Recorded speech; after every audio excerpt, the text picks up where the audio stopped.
옛날 제가 어렸을 때 시골 5일장에 쓰면 어른을 따라서 시장을 가봅니다. 볼 것도 많고 먹고 싶은 것도 많습니다. 그런데 사람들이 많이 모이는 곳이 있습니다. 약장수들이 약을 파는 곳입니다. 거기에 어른들을 따라서 어린아이들이 앞에 쭈그리고 앉아 있습니다. 근데 약 파시는 분들이 꼭 하는 말이 있습니다. 애들은 가라. 애들은 약 살 사람 아니잖아요. 뱀장수들이라서 꼭 하는 말이 있습니다. 애들은 가라. 왜 그런 표현을 합니까? 애들은 자기들이 파는 물건을 사줄 수 있는 대상이 아니기 때문에 가라는 겁니다. 하나님의 나라를 받들지 않고 하나님의 나라를 제대로 이해하지 못했던 예수님의 제자들과 보통 사람들은 어린아이들이 예수님께 오는 것을 금했습니다. 몹시 못마땅하게 생각했습니다. 책망을 했습니다. 그러자 예수님이 노하십니다. 분노하십니다. 아니, 어린아이들을 못 오게 하는 것에 대해서 예수님이 왜 그렇게 감히 반응을 하실까요? 너무 지나치게 반응하시는 것 같다는 생각이 들 만큼 예수님의 제자들을 책망합니다. 어린아이들이 예수님께 나오는 것을 금지하고 방해하는 사람을 책망하십니다. 오히려 예수님은 예수님 앞에 나온 어린아이들을 가슴에 안고 팔로 안고 한 손으로는 그들의 머리에 손을 얹고 안수하면서 축복을 해줍니다. 어른들 입장에서 보면 참 어처구니없는 모습이기도 합니다. 몸이 불편한 사람들은 더더군다나 그랬을 것입니다. 내가 저 어린아이처럼 예수님의 손에 붙들리고 예수님의 가슴팍에 기대서 예수님이 하시는 안수를 내가 받았더라면 내 병이 깨끗이 나았을 것이라는 확신을 가졌을 것입니다. 여러 가지 인생의 문제를 가졌던 사람들이 예수님 앞에 가서 손에 붙들리고 가슴에 안기고 예수님이 안수해 주시고 축복해 주신다면 자기 인생이 얼마나 새로워지고 놀랍게 달라졌을까를 생각했을 것입니다. 그런데 이 어린아이들, 예수님이 안아준들, 품어준들, 붙잡아준들, 안수하고 축복한들, 이 아이들이 뭐가 달라지겠습니까? 우리는 깨달아야 됩니다. 이 아이들을 데리고 올 때 무슨 의도로 데려왔습니까? 무슨 목표로 데려왔습니까? 오늘 소개합니다. 13절 보십시오. 사람들이 예수께서 만져주심을 바라고 어린아이들을 데리고 왔다 이래요. 어린아이들을 데리고 오는 목표는 하나입니다. 예수님이 만져주실 줄로 믿고 데리고 왔다는 겁니다. 우리도 이런 어린아이들이 하나님의 나라에 차지할 사람들이다. 14절 볼까요? 예수께서 보시고 노하시어 이르시되 어린아이들이 내게 오는 것을 용납하고 금하지 말라. 왜? 하나님의 나라가 이런 자의 것이니라. 하나님의 나라가 어린아이에 같다는 말은 아니에요. 그런데 이 어린아이들이 예수님 앞에 오는 목표가 뭐였습니까? 예수님 만나고 싶어서 왔다는 겁니다. 이 땅에 사는 우리도 하나님의 나라를 차지할 사람이라면 이런 특징이 있어야 된다는 겁니다. 예수님을 만나고 예수님이 나를 만져주시고 예수님께서 하시는 말씀을 내가 고스란히 듣고 예수님이 하시는 말씀대로 내가 받아먹고 반응을 보이고 영향을 받고 그렇게 살려고 하는 목표가 분명한 사람이어야 된다는 겁니다. 그런데 예수님께 그런 목표를 가지고 오는데 장애물이 있지 않습니까? 장애물이 누굽니까? 10절 끝에 제자들이 꾸짖습니다. 제자들은 아직 하나님의 나라에 대해서 확실히 모릅니다. 예수님이 어떤 분인가를 정확하고 분명히 아직 잘 모릅니다. 저와 여러분이 하나님의 나라를 받들고 있고 하나님 나라의 백성이 됐다면 그 하나님의 나라에서 잘 이해를 못하고 확실히 모르는 사람들이 하나님의 나라의 백성이 된 나를 무시하고 정죄하고 비판하고 비난하고 힘들게 어렵게 할지라도 우리는 그것 때문에 힘들어하거나 그것 때문에 주저앉아 있지 않기를 바랍니다. 하나님의 나라를 소망하며 오는 사람들은 장애물 때문에 포기하지 않습니다. 장애물 때문에 뒤돌아서지 않습니다. 하나님 나라의 왕이신 예수님도 그런 사람들을 그냥 돌려보내도록 내버려두지 않습니다. 오늘 말씀 보십시오. 오히려 책망해서라도 그들을 예수님이 가까이 오게 하고 예수님이 붙잡으시고 예수님이 안으시고 그들에게 손을 얹으시고 그들에게 마음껏 축복하신 이 장면을 볼 때 우리는 담대해야 됩니다. 아하, 하나님의 나라의 백성이 된 사람들은 그냥 돌아갈래도 그냥 돌아갈 수 없도록 우리 주님이 책임지시고 이끄시고 붙드시고 안으시고 안수해 주시는구나, 축복해 주시는구나, 이런 확신이 있기를 바랍니다. 그러면 이 어린아이들이 도대체 어떤 아이들이길래 이렇게까지 말씀을 하실까? 15절 보십시오. 내가 진실로 너희에게 이르노니 누구든지 하나님의 나라를 어린아이와 같이 받들지 않는 자는 결단코 하나님의 나라에 들어가지 못하리라. 하나님의 나라를 이 땅에서 받들지 않으면, 높이지 않으면 그 나라에 들어갈 수 없다. 물론 우리는 예수가 하나님 아들 그리스도라고 믿어지면 하나님 나라에 갑니다. 그러면 예수가 하나님 아들 그리스도라고 믿어진 사람들은 그 다음으로 눈을 돌리고 귀를 돌리고 손발을 움직여야 될 대목이 이런 거 아닙니까? 하나님의 나라는 은혜로 믿음으로 들어가지만 이 땅에 살면서 하나님의 나라를 위하여 받드는 수고, 그 하나님의 나라를 높이려고 애쓰는 모습이 나타나지는 사람들이 은혜 입은 사람이요 믿음 있는 사람이라는 거 아닙니까? 실질적으로 예수님이 이런 아이를 붙잡고 가슴에 안고 안수하면서 축복합니다. 예수님께서도 지금 하나님의 나라를 어떻게 하고 계십니까? 붙잡고 가슴에 안아 높이고 그를 인정해주고 그에게 축복하시는 예수님의 모습 속에서도 예수님 당신도 지금 하나님의 나라를 이런 아이와 같다고 말씀하시면서 실제로 그 아이들을 무시합니까? 그냥 내팽개칩니까? 하나님의 나라에 들어가야 될 하나님의 사람들도 예수님처럼 하나님의 나라를 붙들어야 됩니다. 하나님의 나라를 받들어야 됩니다. 하나님의 나라를 높여야 됩니다.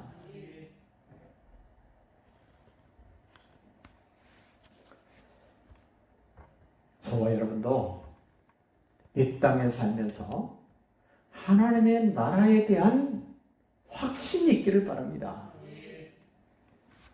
어떤 분이 책을 썼습니다. 하나님의 나라는 확신이 있다. 천국은 확신이 있다. 아프리카에 있는 어떤 나라를 생각해 보십시오. 우리는 나라 이름만 알지 그 나라가 어떻게 생겼는지 그 나라 문화도 모릅니다. 언어도 모릅니다. 삶의 형태도 우리는 전혀 모릅니다. 그럼에도 불구하고 우리 그 나라 있다라고 인정을 하고 확신을 하죠.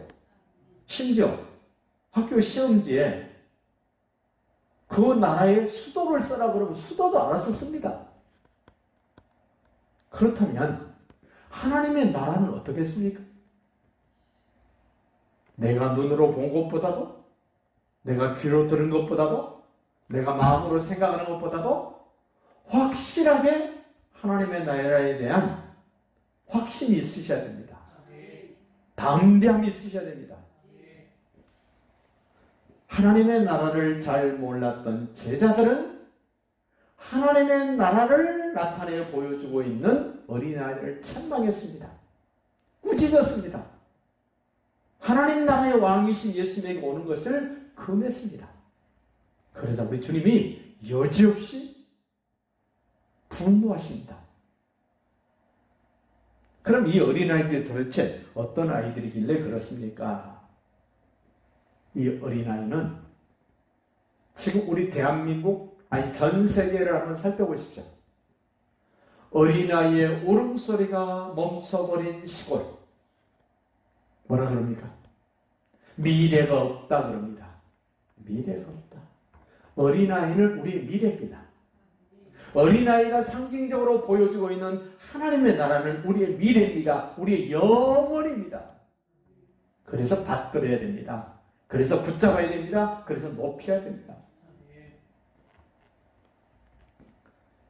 아이를 갖고 싶은데 아이를 못 갖는 부부 얼마나 안타깝습니까?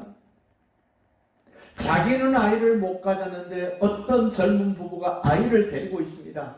그 아이가 재롱 부리는 모습이 너무 이쁩니다. 아이를 못 갖는 그 부부 마음이 어떨까요? 그 아이의 재롱을 무시할 수 있습니까? 하나님의 나라의 백성이 된 우리가 하나님의 나라를 갖지 못한 사람들이 볼 때 무시할 수 없는 하나님의 사람으로 자리매김하셔야 돼요.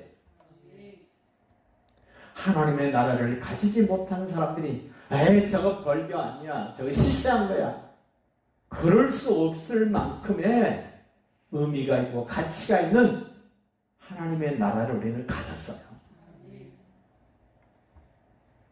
그러니까 오후에 교회 와서 기도하고 가면서 저 옷 아시는 그 여자분에게 제가 인사를 했어요. 별일 없으시죠? 그랬더니 제가 하는 인사에는 관심이 없고 저한테 대물어요. 목사님 교회에서 식사하시죠? 예. 식사 안 하셔야 되는데 주일날만 합니다. 식사 안 하셔야 됩니다. 저희를 주일날 식사해도 한쪽만 보고 마주 앉아서 식사를 안 합니다. 걱정 안 하셔도 됩니다. 무슨 얘기인지 아시겠죠? 코로나 때문에 교회에서 문제가 생기면 이 건물 전체가 출입 금지가 되기 때문에 자기들 손해날까 봐서 그 얘기를 하는 거예요. 그래서 말을 안 하고 속으로 그랬습니다. 세상이 교회를 걱정한다더니 진짜 그 꼴 됐네. 저는 그냥 안부를 묻는 건데 그분은 대래 자기 수입에 문제 생길까 봐서 교회를 걱정하는 것이 아니라 자기 수입에 영향을 줄 수 있는 교회가 됐다는 것 때문에 지금 그 얘기 하는 거 아닙니까? 오늘 말씀하고 연결시켜 보십시오. 하나님의 나라를 모르는 사람들은 어떤 모습으로든지 어떤 말로든지 어떤 내용으로든지 자기들에게 손해나는 것은 못 견딥니다. 그래서 우리가 보여줘야 됩니다. 하나님의 나라는 그런 째째하고 시시한 것에 휘둘리는 교회가 하나님의 나라가 아니다. 우리 보여줘야 됩니다. 그들도 인정할 수 있도록 해야 됩니다.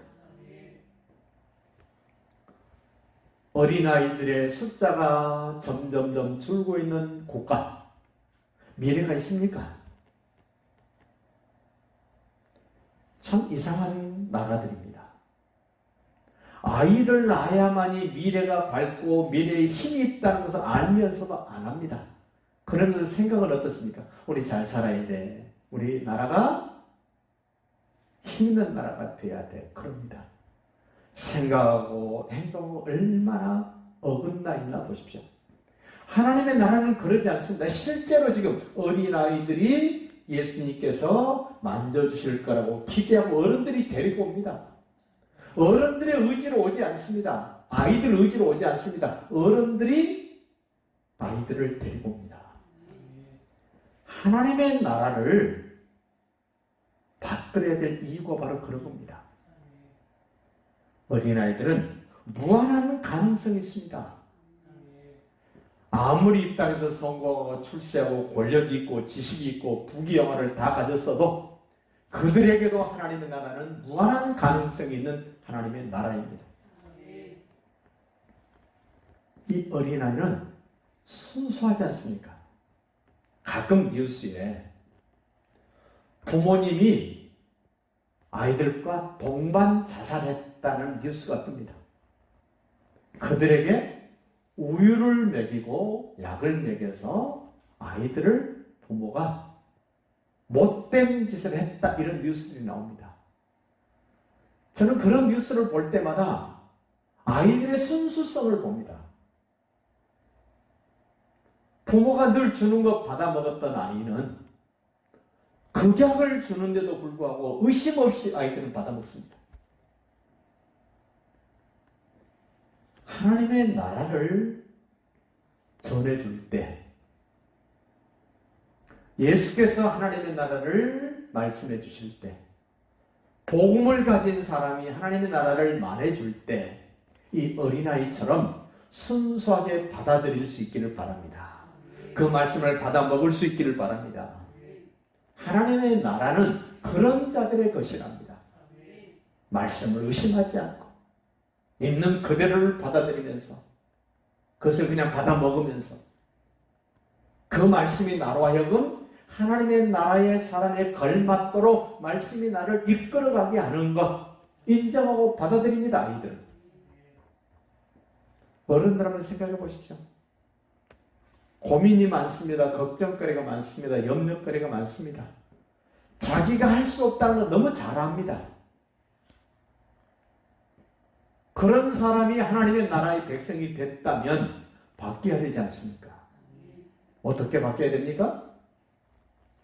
내 한계가 느껴진 것 감사할 일이에요. 하나님께서 해달라고, 하나님께서 내 약한 부분을, 부족한 부분을 아버지 하나님이 해결해 달라고 그분께 의지하고 기다려야 되는데, 기다리기는커녕 자기가 수단 방법을 가리지 않고 해결하려고 동분서주합니다. 그래놓고 안 되면 낙심합니다. 안 되면 한숨 쉽니다. 하나님의 사람들은 그럴 수 없습니다. 한계가 크게 많이 느껴지면 느껴질수록 더 감사해야 됩니다. 그리고 하나님을 의지하고 기다려야 됩니다. 기다리지 못하는 사람들, 어린아이들은 부모가 기다리라면 기다립니다. 어린아이들은 부모님이 시키면 시키는데도 하려고 합니다. 이 어린아이들은 수용성이 있습니다. 따지지 않잖아요.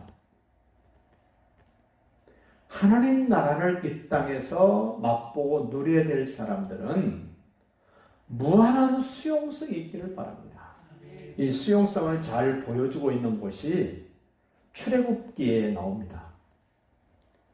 아브라함의 후손들이 430년 동안 종살이 하다가 어린 양의 피가 문설주와 임방에 발려지고 죽음의 사자가 이집트에 있는 왕부터 시작해서 하인 지배까지 다 죽음의 사자가 찾아가서 장자를 다 죽입니다. 그런데 하나님 말씀대로 어린 양의 피가 발려진 그 집은 죽음의 사자가 다 넘어갑니다. 그 일로 인하여 이집트에서 아브라함의 후손들이 떠납니다. 그 광경을 보았던 이집트에 살았던 허다한 잡족들이 아브라함의 후손들이 이집트를 떠날 때 같이 떠납니다. 하나님이 그들을 받아줍니다. 홍해도 건넙니다. 시내산에 가서도 같이 머뭅니다. 문제는 광야길을 지날 때 그들이 원망하며 불평하는 장본인들이 됩니다. 그럼에도 불구하고 하나님 어떻게 해요? 그들을 받아주시죠. 하나님 나라의 수용성입니다. 어린아이의 특징이 그렇게 받아주는 겁니다. 수용해 주는 겁니다.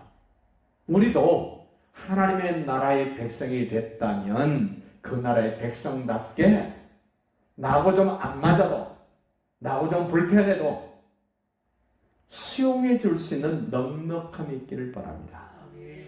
새수는 새 부대에 그러죠. 왜 그럽니까? 낡은 것은 수용성이 없어져 버렸습니다. 새수는 새 부대에 담으라는 그 새 부대는 하나님의 나라를 말하는 거잖아요. 은혜를 말하지 않습니까?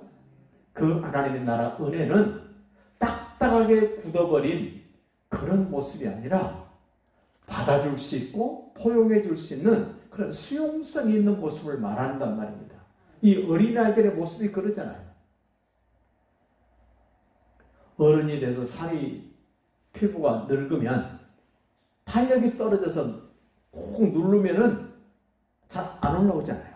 근데 어린아이들은 얼마나 탄력이 좋습니까? 그런 수용성이 있는 모습이 되시기를 바라고, 이 어린아이의 특징 중에 하나는 무한 가능한 성장성이에요. 성경은 하나님 나라의 성장성을 여러 가지로 설명을 합니다. 겨자씨 비유로 설명을 합니다. 밀가루 사말 속에 넣어둔 누룩에다가 비유를 합니다. 엄청난 성장성이 있다고 얘기를 합니다. 어린아이들은 앞으로 이 아이가 어떤 인물이 될지 모릅니다. 가늠조차 안 됩니다.